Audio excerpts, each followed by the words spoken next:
महाराज सुग्रीव, आपसे मेरा विनम्र निवेदन है कि आप अति शीघ्र अपनी सेना के साथ यहां से लौट जाइए। दिशाहीन युद्ध करके स्वयं को क्षति पहुंचाने से अच्छा है युद्ध से पलायन करना। महाराज सुग्रीव,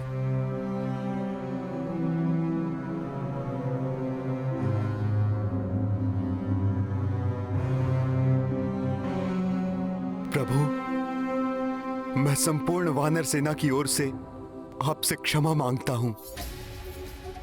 प्रभु, हैं तो सब वानर बुद्धिहीना। आप चाहें तो इस मूर्खता के लिए हमें कठोर से कठोर दंड दें, किंतु यहां से वापस जाने जैसा दंड ना दें।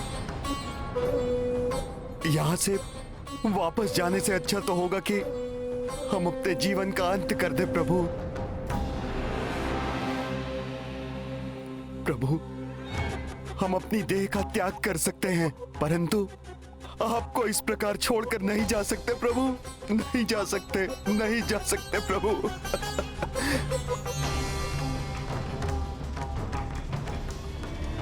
प्रभु, वानर स्वभाव चंचल होता है, इसलिए भूल हो गई इनसे। पहली भूल समझकर क्षमा कर दीजिए। मैं आपको विश्वास दिलाता हूं प्रभु, आगे से संपूर्ण वानर सेना आप ही के बनाए हुए नियम और आदेशों का पालन करेगी। प्रभु,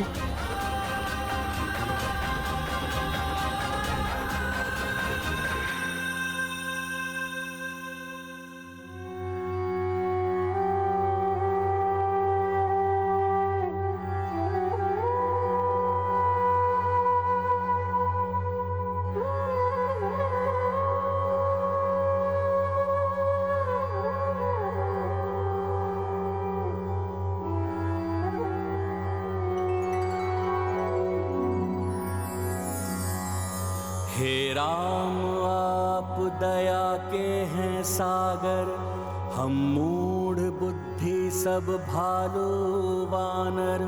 भक्तों से राघव हुई भूल भारी, दंड के हम उद्दंड अधिकारी। किंतु न ऐसा क्षमाशील कोई, करुणा करा पंकज पद के सोई। करबद्ध हम हैं, क्षमा दो कृपाला।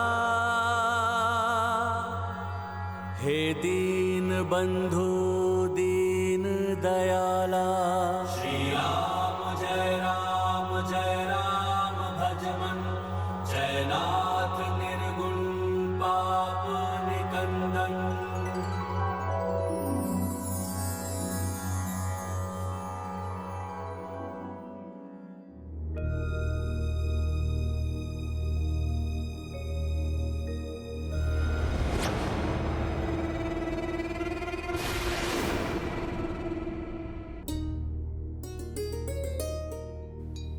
उठिए मित्र सुग्रीव।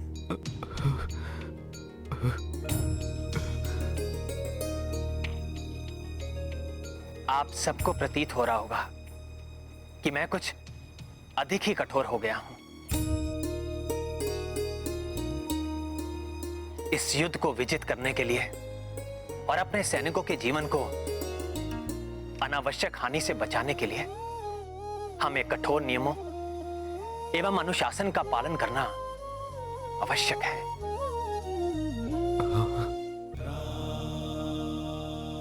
हाँ हाँ प्रभु, हम आपके द्वारा निर्धारित नियमों का कठोरता से पालन करेंगे प्रभु। हाँ, हम पालन करेंगे प्रभु।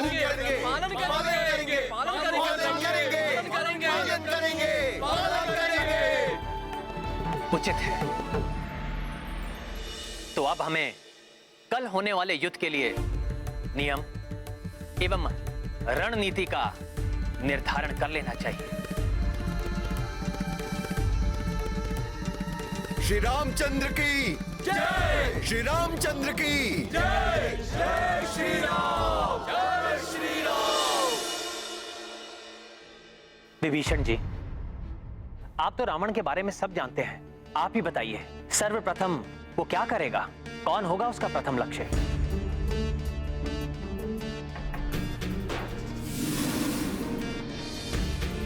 भ्राता रावण चतुर है। उनका प्रथम एवं सर्वोपरि लक्ष्य होगा आपका एवं भ्राता लक्ष्मण का वध करना, जिससे युद्ध के आरंभ में ही युद्ध का अंत हो जाए। क्षमा करें विभीषण जी, आज रावण ने जो हमारी विशाल वानर सेना का उत्साह, ओज और शक्ति देखी है, उसे ध्यान में रखते हुए वो सर्वप्रथम उस शक्ति और उत्साह को निष्क्रिय करने का प्रयास करेगा। और किसी भी सेना की शक्ति उसके राजा से होती है, अतः उसका सर्वप्रथम लक्ष्य महाराज सुग्रीव हो सकते हैं।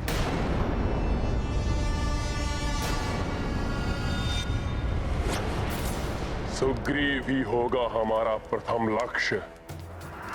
उसके अंत के साथ ही उसकी विशाल सेना का भी अंत, और उसके पश्चात वो वनवासी नर अपने घुटनों पर चलता हुआ आएगा हमारी शरण में।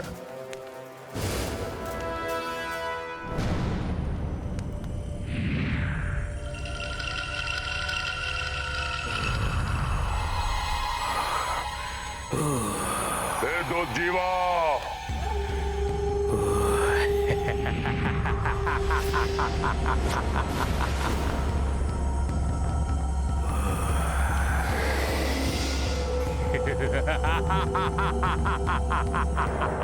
ये है संपूर्ण वानर सेना।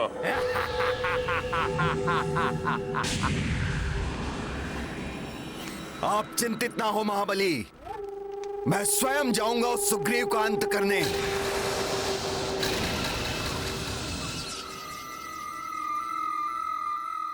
हनुमान का अनुमान सत्य है। महाराज सुग्रीव की सुरक्षा हमारे लिए सर्वोपरि है। अतः महाराज सुग्रीव सदा सेना के मध्य में ही स्थित रहेंगे और उनके निकट हमारे महाबली योद्धा विभिन्न सुरक्षा पंक्तियां बनाकर इन्हें चारों ओर से घेरे रहेंगे। नहीं प्रास्त, तुम नहीं, हमारे रक्ष योद्धाओं में अनेक तरुण योद्धा है, जिनमें से एक है महाविनाशक योद्धा अग्निकेतु, जो क्षण भर में अपने रसायन से जलाकर किसी को भी भस्म कर सकता है।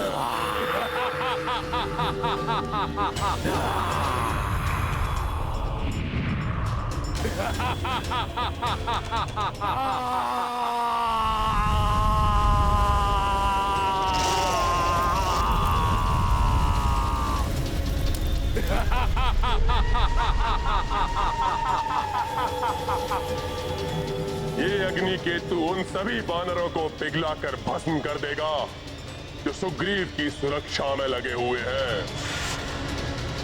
मैं स्वयं महाराज सुग्रीव की सुरक्षा में रहूंगा और मेरे साथ लक्ष्मण भी रहेंगे। हम महाराज की निकटतम पंक्ति में रहेंगे। हमारे धनुर्धारी होने का अतिरिक्त लाभ हमारी आगे वाली उस सेना को प्राप्त होगा जो आगे जाकर 3 भागों में बटी हुई होगी, जिसका नेतृत्व हमारे सर्वश्रेष्ठ योद्धा करेंगे। तो ठीक है, प्रभु श्री राम की सामने वाली पंक्ति का नेतृत्व मामा श्री जामवंत और युवराज अंगद करेंगे और उनके सामने आने वाले शत्रु को ढेर करने के लिए आगे होंगे महाबली नल, नील और सुषेण जी, और उनके पीछे दूसरी पंक्ति में गवई, गवाक्ष और गंधमादन। किंतु स्मरण रहे, भ्राता रावण आकाश एवं पाताल से भी आक्रमण करने की क्षमता रखते हैं। यदि प्रभु का आदेश हो तो मैं किसी ऐसे उच्च शिखर पर स्थिर रहूंगा जहां से दोनों ओर होने वाली गतिविधियों पर दृष्टि रख सकूं। भ्राता रावण क्रूर है, वो बर्बर एवं महाविनाशकारी आक्रमण करके महाराज सुग्रीव को क्षति पहुंचा सकते हैं। सत्य कहा आपने महाराज विभीषण। और तब हमें विध्वंस फैलाने वाला एक ऐसा योद्धा चाहिए जो समस्त वानरों को तितर बितर कर दे। इससे सुग्रीव के वध का मार्ग सुगम्य हो जाए। भ्राता लंकेश, इस कार्य के लिए यज्ञकूप को भेजा जा सकता है।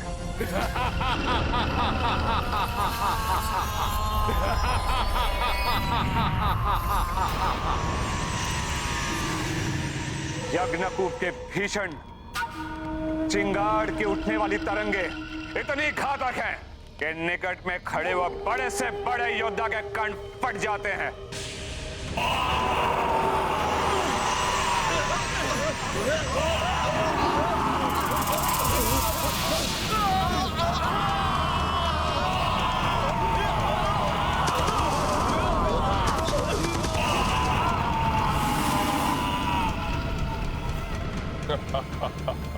उत्तम, अति उत्तम।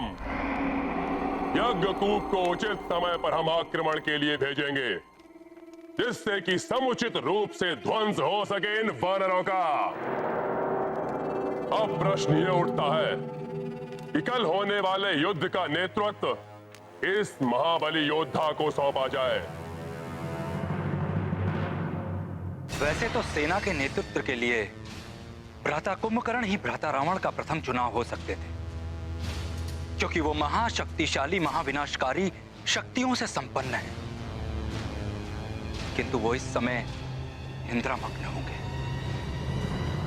किंतु विभीषण जी, मेरे विचार से रावण किसी पर विश्वास ना करके स्वयं युद्ध करने के लिए आगे आ सकता है।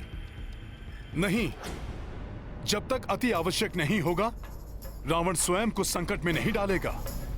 वो अपने ही समान किसी शक्तिशाली महाबली योद्धा का चुनाव करेगा। मेघनाद पर उसे पूर्ण भरोसा है। वो कल युद्ध के लिए उसे ही नेतृत्व के लिए भेजेगा।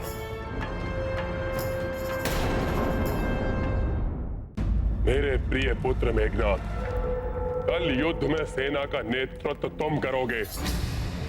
शत्रु सेना का नाश करके लंका की धूल में मिला दो उन तुच्छ वानरों और उस वनवासी नर को। आपकी आज्ञा शिरोधार्य पिताश्री। मैं आपको निराश नहीं करूंगा। कल इसी समय उन मूर्खों पर विजय प्राप्त करके हम विजयोत्सव मनाएंगे। किंतु स्मरण रहे पुत्र, तुम्हें सावधान रहना होगा उस द्रोही विभीषण से, क्योंकि मैं उन सभी दानवों के भेद, उनकी मायावी शक्तियों से भली भांति परिचित हूं, जिन्हें भ्राता रावण भेज सकते हैं। अतः विभीषण जी, आपको सेना के तीनों टुकड़ियों के कहीं मध्य में ही स्थित होना चाहिए, जिससे कि आप सबको सतर्क कर सकें कि किस रक्ष योद्धा का सामना किस प्रकार करना है। हनुमान का सुझाव उचित है। आप सबके मध्य में ही स्थित होंगे।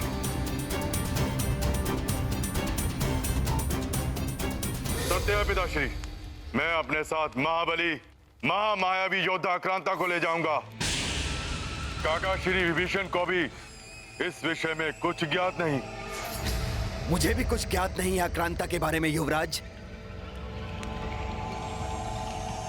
क्योंकि वो पाताल लोक में भी गुप्त रूप से ही निवास करता है। वो एक महाविनाशक राक्षस है।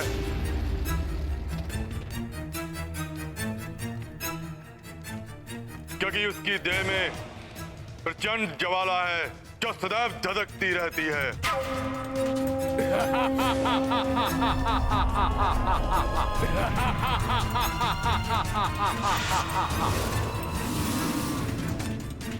वह अपनी इच्छानुसार अपनी देह से कहीं भी संहारकारी विस्फोट करने की शक्ति रखता है।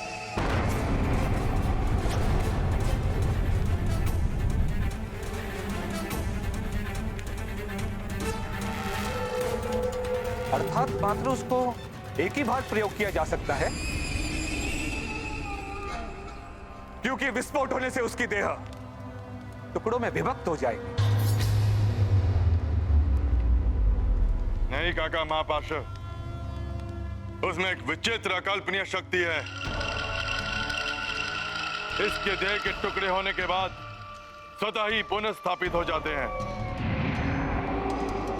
उसकी देह के टुकड़े स्वतः ही जुड़ जाते हैं और वह पुनः अपनी पूर्व स्थिति में आ जाता है।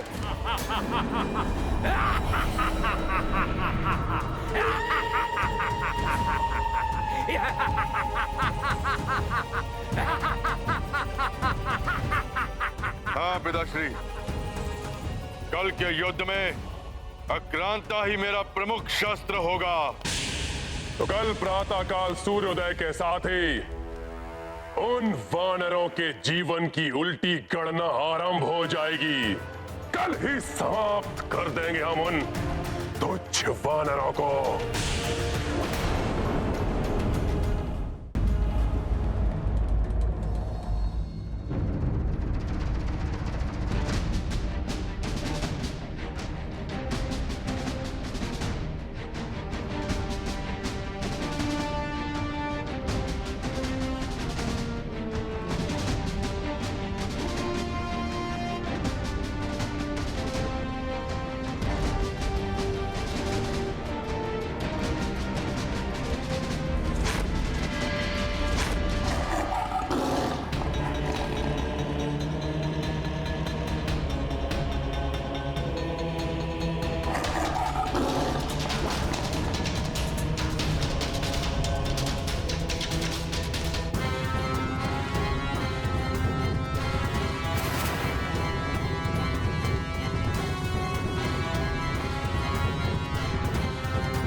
क्या अभूतपूर्व क्षण है ये। एक और धर्म है तो दूसरी ओर अधर्म, एक और मर्यादा है तो दूसरी ओर अहंकार, एक और विशुद्ध भक्ति है तो दूसरी ओर आसुरी शक्ति। इनके मध्य होने वाले भीषण महासंग्राम का साक्षी कौन नहीं बनना चाहे।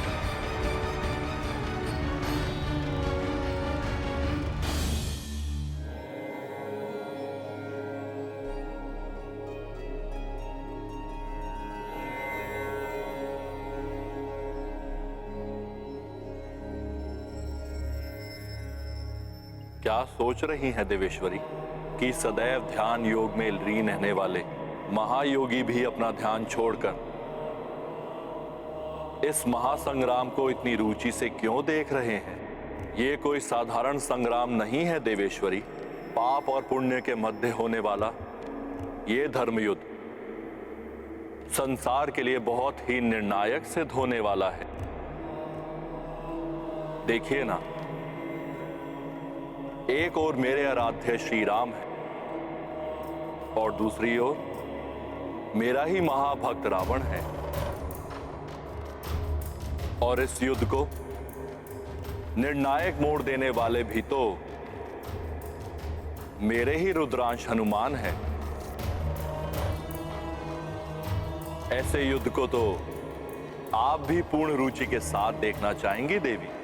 जब हम इस युद्ध को लेकर इतने व्याकुल हैं तो कल्पना कीजिए कि देवी सीता के हृदय पर इस समय क्या बीत रही होगी।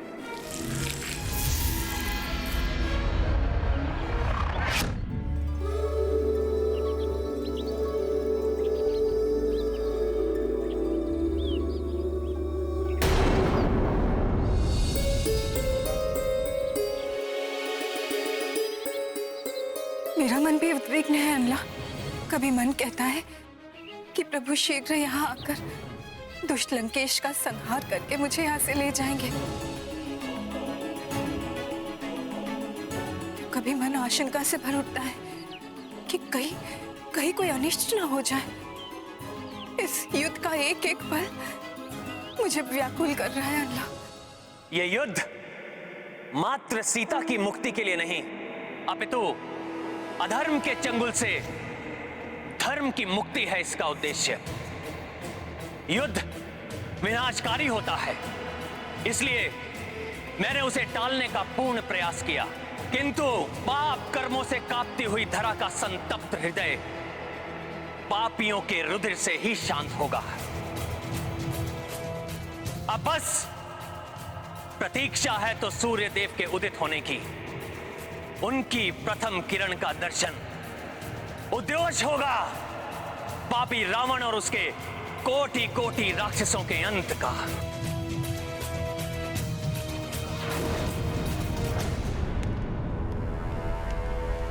आज के सूर्य से उदित होने वाली प्रथम किरण कहीं मेरे हृदय को अंधकार से न भर दे।